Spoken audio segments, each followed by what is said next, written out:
80% des plafonds de cet hôtel est dans une couleur blanc cassé, Burley White. Quelqu'un l'avait repeint en blanc parce qu'il n'avait pas trouvé la couleur ou il ne savait pas. Cette partie-là était à repeindre et du coup, beaucoup de parties du plafond étaient à repeindre. Voilà, donc on avait des traces comme ça qui étaient toujours des remontées plus ou moins d'humidité. Moi, je le faisais avec une peinture bloquante. Donc, c'est surtout des traces, c'était peut-être des vieilles peintures. C'est pas toujours des remontées d'humidité.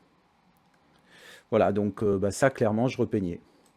Alors c'était, voilà, avant-après, c'était quand même assez difficile à peindre parce que la peinture, il faut la charger, il faut que ça rentre bien dedans. Après, il faut bien la tirer pour pas que ça coule.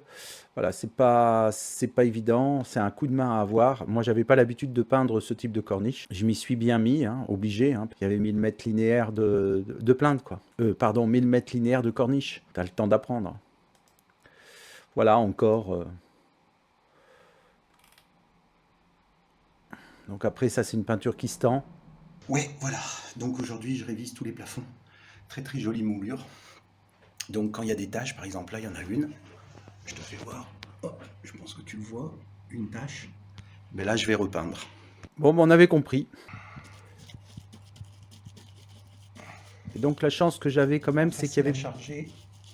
Là, je charge. Il y avait beaucoup de petits plafonds, beaucoup de plafonds accessibles à la main. C'est-à-dire, j'avais pas besoin de monter sur un escabeau pour refaire le plafond. Ça, c'était pratique. Mais tu vois, c'était difficile à charger.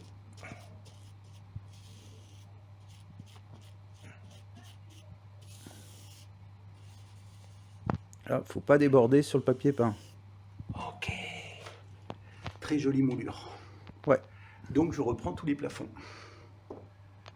Tu vois, là j'ai déjà peint. Là-bas aussi. Là, on ne le voit pas en brillance. Ça y est, tu le vois. Là-bas aussi, il y a beaucoup de reprises. Voilà, un peu trop chargé. J'avais pas beaucoup de... J'avais pas une grande surface hein, de protection au sol. Heureusement qu'il n'y a pas trop de lumière. C'est ce qui me sauve. Il n'y a aucune lumière rasante. Autrement, avec des lumières rasantes, on serait obligé de tout repeindre. Mais ça, c'est des plaids qui arrivent tous les jours. J'ai l'impression que les gens, ils portent leur valise au plafond. Voilà.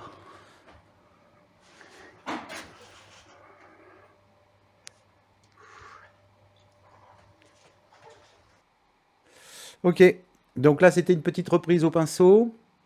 J'ai fait évoluer la technique par la suite, tu verras. Là, je suis tombé sur une pépite.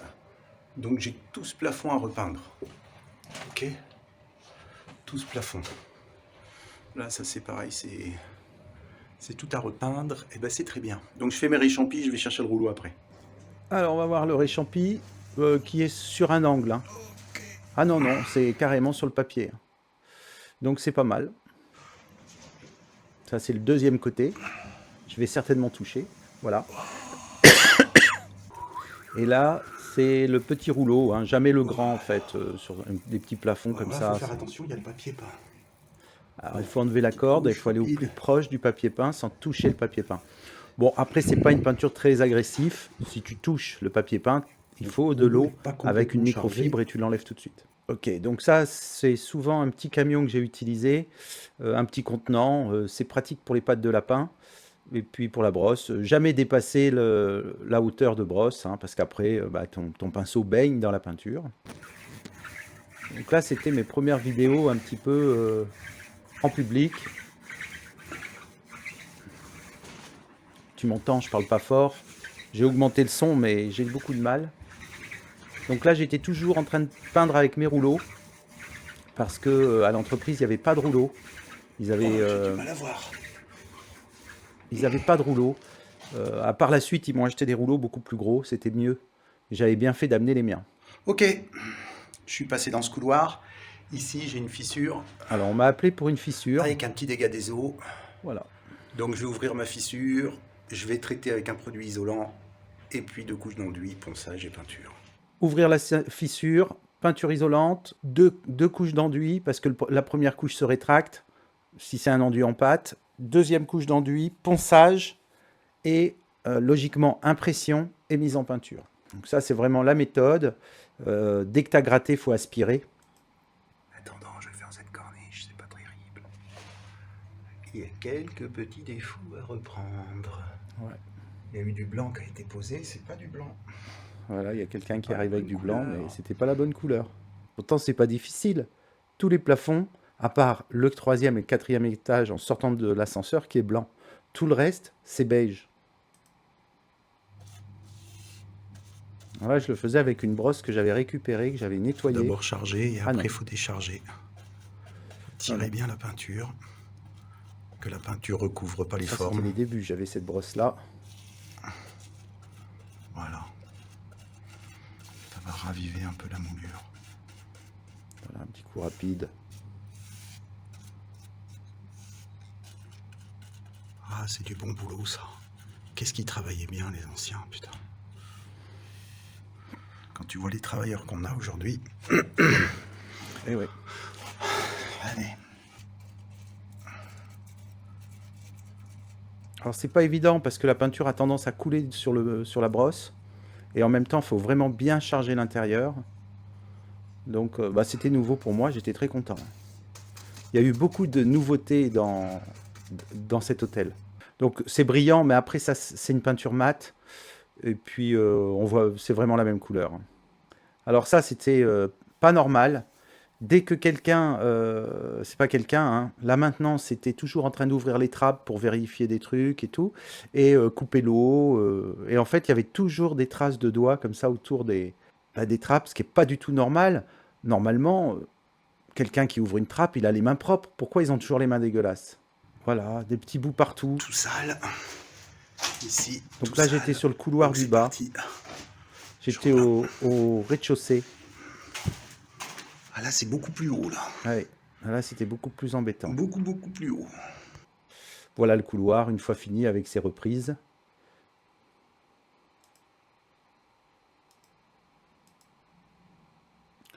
Alors ça, c'était une VMC. Et en fait, à chaque fois, il y avait des traces de doigts. Parce que dès qu'il tripotait la VMC, ça faisait des traces de doigts.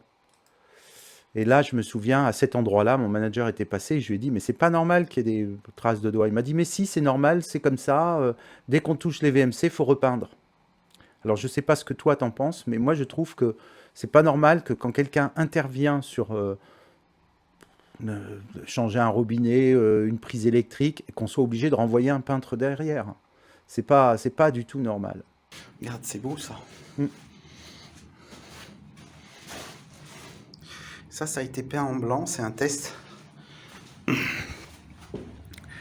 Et à partir d'ici, c'est du, on va dire, du jaune cassé, quoi, de la couleur, Du blanc cassé, c'est du Burley White. couleur jaune bœuf, couleur d'œuf.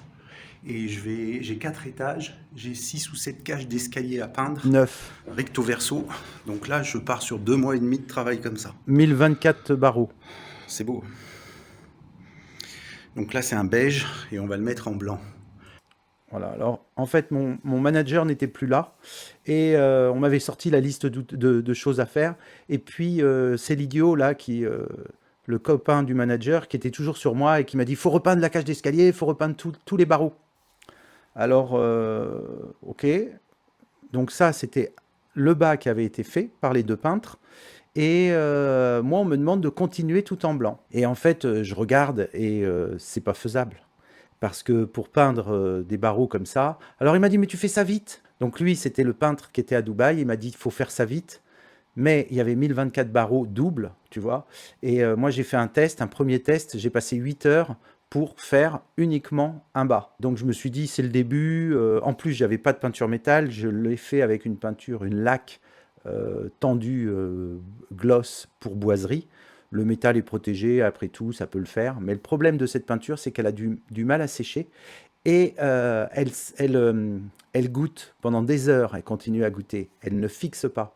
Donc il me fallait une peinture métal blanc pour pouvoir, dès que tu appliques, que la peinture se fige et qu'il n'y ait pas de gouttes qui tombent. Mais pour protéger toute une cage d'escalier, surtout qu'elle est ouverte, je ne sais pas si tu as vu, mais à un moment, on voit jusqu'en bas, c'est-à-dire que quand ta goutte elle tombe de 18 mètres. Alors j'étais en train de réfléchir et puis on m'a dit, bah faut le faire. Ben, j'ai dit non, on va pas le faire parce que... alors tout de suite, il était allé voir le patron, il veut pas le faire. Non, c'est pas que je veux pas le faire, c'est que je peux pas le faire. on n'a pas la peinture, et en plus de ça, il faut réfléchir sur une méthode. Alors j'avais trouvé une solution, c'était d'accrocher une petite goulotte, comme une espèce de gouttière, mais en fait c'était une gouttière en tissu, qui pouvait récupérer les gouttes qui tombaient. Il fallait accrocher ça sur chacun des trucs, mais il fallait empêcher que les gens passent parce qu'il pouvait y avoir quand même des projections. Et j'avais fait un test, il y avait quand même des projections à l'extérieur de la goulotte. Donc pour moi, j'avais calculé le nombre de jours, j'en avais pour plus de 3 mois. Et je leur ai dit, attention, si je m'y mets, je commence dans 3 mois et vous ne me revoyez pas avant 3 mois. Elles m'ont dit, mais non, tu le fais quand tu as le temps.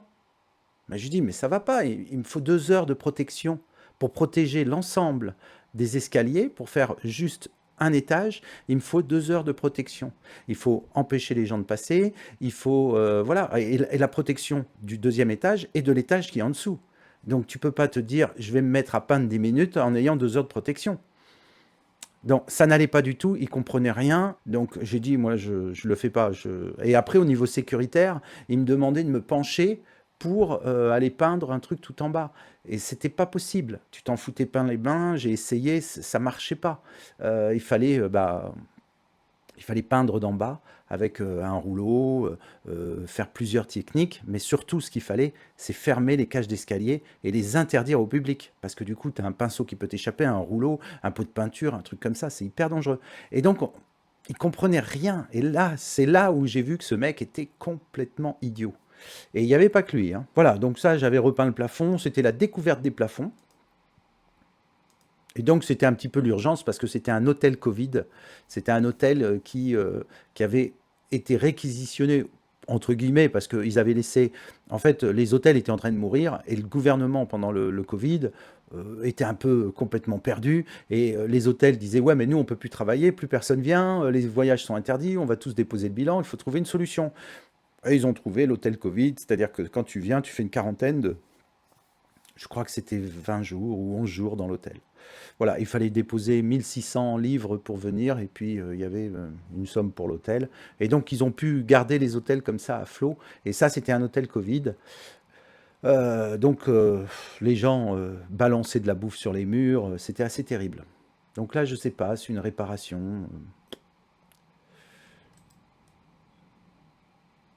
Ouais, c'est mon collègue qui avait cassé.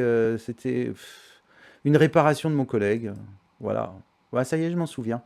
Il y a eu un problème sur la porte, et en fait ils avaient été obligés de casser la porte et ils ont refait ça vite fait, tu vois. Et donc ils m'avaient demandé de refaire. Ou ils m'avaient rien demandé et j'avais juste regardé leur travail. Bon, mais c'est pas évident une reprise comme ça quand même, hein. Mais c'était franchement pas bien. Voilà. Et en plus avec de la merde partout par terre. Ça c'est du plâtre et tout. Le clou qui dépasse. Bah ça c'est le lendemain, donc maintenant c'est sec. Bon bah tout de suite un petit ponçage. Donc en fait, j'étais un petit peu perdu, d'accord.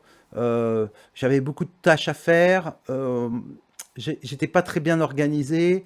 On m'avait dit la 20, mais j'étais rentré dans la 20, mais après, j'avais pas pu revenir parce qu'il y avait eu quelqu'un qui était rentré dedans. Donc au moment de venir travailler, la chambre était déjà louée. J'avais pas trop compris le principe et moi, je pensais que quand on me demandait d'aller peindre la 20, que la chambre était fermée. Et pas du tout.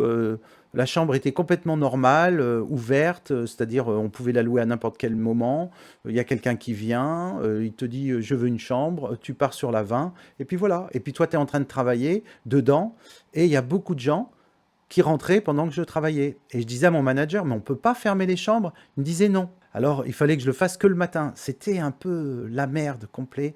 Personne n'était organisé, et moi, je ne comprenais pas comment ça se passait. Voilà, donc en fait, la 20, je m'en souviens très bien. J'ai fait l'enduit, j'ai fait le ponçage. Je n'ai pas pu faire la peinture, je crois, tout de suite. À moins que là, je l'ai fait la peinture. Un petit époustage. Voilà. Petit coup de nettoyage ici. Ah oui, parce qu'il faut laisser quand même propre l'hôtel. Il ne faut pas renvoyer une femme de ménage. Ah, ça change complètement d'être sur des chantiers comme ça, qui ne sont pas des chantiers en fait.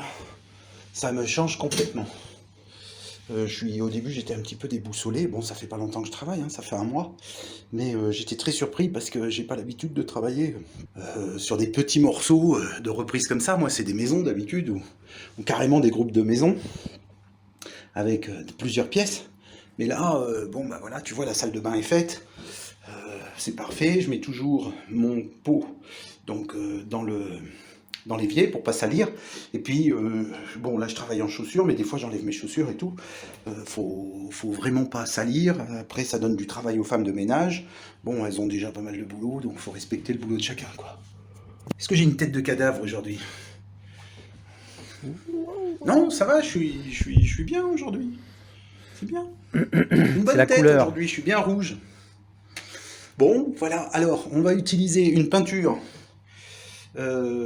anti-moisissure, c'est un primaire, bon, ça va bloquer et tout, et après on fera, on verra s'il faut faire une deuxième couche de mat. On verra sa brillance spéculaire, c'est un test en fait, hein. J'ai découvert cette peinture hier, donc maintenant on va la tester.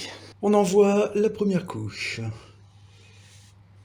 un peu généreuse, que ça rentre dans le support. Alors, j'ai du mal à cadrer, évidemment. Hein. On peut pas tout faire. Peindre, cadrer. Sur la collerette, ça pose pas trop de problèmes. Ouais, je crois que j'ai peint la collerette parce qu'elle était déjà peinte, mais sans passer par le dessus. C'est une couche d'impression qui va bloquer le fond et qui va empêcher les remontées d'humidité. Parce que c'est ce qu'on avait au début. Pilala. Je suis peut-être pas obligé de monter sur la caisse. Oh non, je suis pas obligé de monter sur la caisse. Ouais, les plafonds sont bas, ça c'est pratique. Donc je peins un peu sur la collerette. Voilà. Évidemment, sur une maison neuve, tu le fais pas. Et sur une maison qui a 110 ans, bientôt 120. Moi, je pensais que ça avait 110 ans, mais non. Ça avait été fait en 70 ou 80. Je commençais à m'habituer à prendre la caméra et puis... Et un petit peu ici. Voilà. Donc la première couche est terminée. Maintenant, on va laisser sécher. Voilà, donc là, il y a déjà un client qui peut rentrer. Plusieurs jours. Quoi, plusieurs jours? Non, pas plusieurs jours, mais moi, ça va sécher plusieurs jours parce que aujourd'hui, c'est mon dernier jour de travail. J'ai posé une journée de vacances et je repars au Portugal. Je vais chercher quelques outils. Tiens, bah, d'ailleurs, je pourrais te faire voir. Donc, je pars demain à 5h pour arriver à 20h à Lisboa, Gare d'Oriente. Je prends un train pour Azambuja. Azambuja, on vient me chercher, direction Herrera. Ah, j'étais parti chercher des outils. Je reste 3 jours, je reviens dimanche et je commence lundi. En fait, j'ai posé qu'une seule journée. Et donc, ça me fait vendredi, samedi, dimanche, 3 jours. Un aller, une journée sur place pour ranger mes outils, préparer les outils, quelques outils à ramener, et puis une journée de voyage. Ouais, et le lendemain, je reprends. Dès le lundi. Voilà. Je me souvenais même plus. Je suis en train de faire le point de ce que j'ai besoin pour travailler en Angleterre. Allez, ça me paraît parfait comme travail. Ah, ce plafond. Donc là, Voilà. je m'étais fabriqué un nouvel outil. Heureusement qu'il n'y a pas de réchampis à faire, c'est plus facile. Ouais. Mais je crois que ce plafond est haut de plafond. Ah. Ok, on va prendre demain pour plus de sécurité. Voilà, donc oui, ce plafond est assez grand. Ah oui, on était sur la chambre 7 et 8. Oui, j'avais décidé de repeindre entièrement le plafond. Ok. On va dire la périphérie du plafond a été faite. Ouais. Donc maintenant je vais rouler. Donc je ne peux pas te faire voir, hein, il faut mes deux mains. Je vais commencer par là et je vais finir par là. Évidemment dans ce sens-là. Allez, c'est parti. Je vais protéger le tableau. Ah ouais. C'est beau.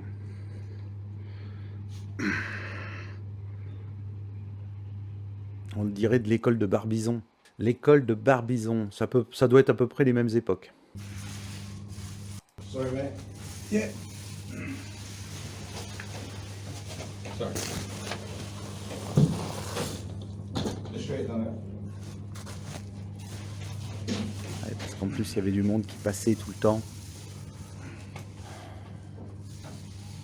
Au début, c'est assez démoralisant. Parce que tu subis un peu le travail. Mais après, tu anticipes tout. Tu sais ce qui va se passer. Tu sais comment ça va se passer. Qu'il va y avoir du monde dans les couloirs avec des valises qui vont t'arracher les protections. Alors après, tu peux mettre des protections plastiques au sol. Mais si tu as une goutte, bah, le mec avec la valise, il va te la mettre partout. Si tu roules vite, tu fais des projections sur le papier peint. Donc il faut rouler tout doucement et il faut utiliser des peintures assez peu fluides. Donc déjà celle-ci, je le sais, elle n'était pas très fluide, elle était trop fluide. C'est une Diamond de chez Dulux Thread. C'est une très bonne peinture acrylique qui résiste à l'abrasion. Et moi j'avais pris cette peinture là parce qu'elle était un petit peu mieux que la vinyle.